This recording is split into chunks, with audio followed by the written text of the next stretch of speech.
Hello everyone. Today I'm just going to show you how I color wood images, whether there be chairs, benches, tree trunks, baseball bats, any of that kind of thing. And I find that landscape images such as leaves and trees and shrubs and wood are the easiest to color. You can use a mishmash of colors, and as long as you blend them well, it looks good.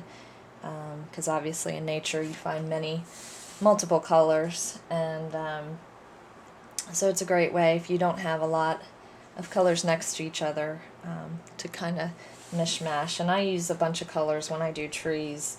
I always use E59, it's walnut, and it's a really nice dark tone. E25, I like to add E99, it's a gold brown. Just gives a little lightness. And then usually E33 and E53. This is not strictly what I use, but kind of my favorite colors for this. And today I'm going to have the light coming in this way, and so this part of my tree is going to be darker, this part is going to be lighter. And I'm going to start with my dark, and I don't want to color so dark that the lines from my stamp image don't show through. So this color I actually will not use a ton of. Just going to go in here and add a little bit. And again, there's no real right or wrong way to color tree trunks, I believe anyway. The more colors, the better. The more free-flowing it is, the better it looks. Now I'm taking E25. I'm kind of going over what I've done and adding a little bit more. I'm not really worried about the blending so much right now. I just want to get kind of my base colors down. Again, I want this side to be a lot darker. And this under part of the tree trunk here, where it would be shaded naturally. And then E99, again, you can see, is a much golder brown. I love to use this color in hair colors also. It's a nice contrast. Add some light to what you've already done. Since this is dark, I'm just going to add some of this.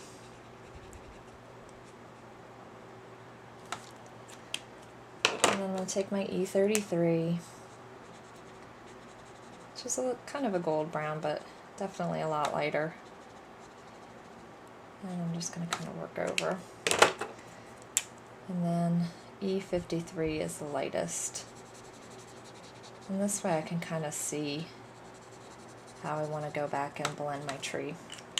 So now I'm going to take E33, and working in circles, I'm just going to go in and blend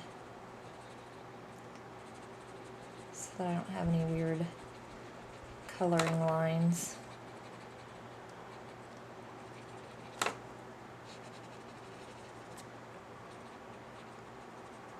And I can kind of see now that I want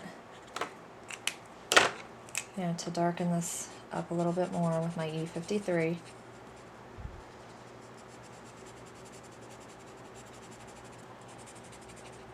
And I want to darken that other side up, so I'm going to go with E59 and go in and really darken this up so that there's a nice contrast. The great thing about Copics, you can always come back and add more.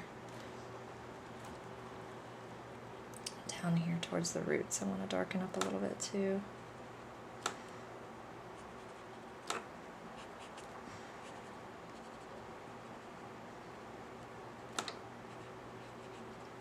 Really under here. And then E25 was my next darkest. So I'm going to go back.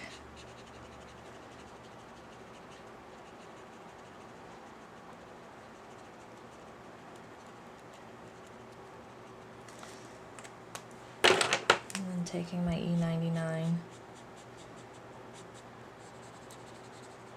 Gives it a nice golden touch.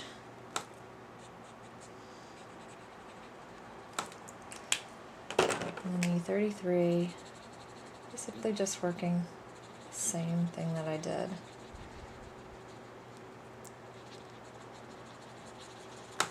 I'm going to go over everything and just make sure all my colors and lines are blended. And yes, I'm coloring out of the lines. I'm not really concerned about it. If I was going to make this into an image, I would be a little bit more careful. And then the E53 again is the lightest. And that's how I would do the tree. So you can definitely see the lighter tones and the darker shading of the tree. But again, more colors, the better it looks. This is a wooden chair, and I would do the same thing, you know, taking my dark color where I want it. You don't, with chairs, you know, if you're not worried about light sources and shading, you can just go in and color it how you want, as long as you're consistent with your shadows and you're blending well.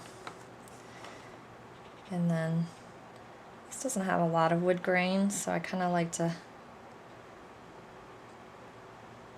add a little bit more to this, and I'll show you how I usually do that. I always use the darker around it, and then adding a few lines inside.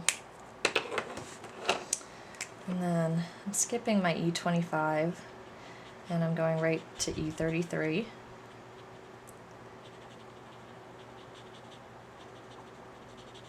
And I'm coloring over those lines to blend them. And I'm taking E53.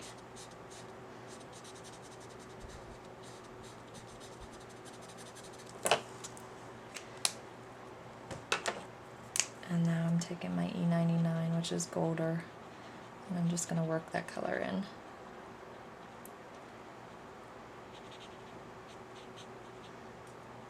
Again, if you have something and you want to add wood grain, very easy to do. Draw some lines, darken the edges, and blend them. Wood's very free-flowing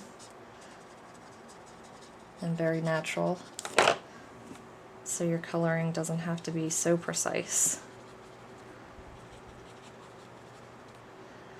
But that's how I would do the wood grain on the chair.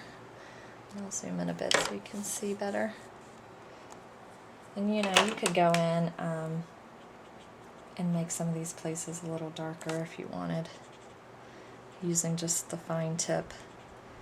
Another tip you've probably heard if you've watched any of my videos is, you know, you don't have to press down when you're laying your color down. The color should flow out of your marker pretty easily. And then it's very easy to push down more when you're blending. That's really when you want to push the ink in the paper, but when you're laying your first colors down, you really don't need to color hard. And so that's how I would do my wood. So thanks for stopping by.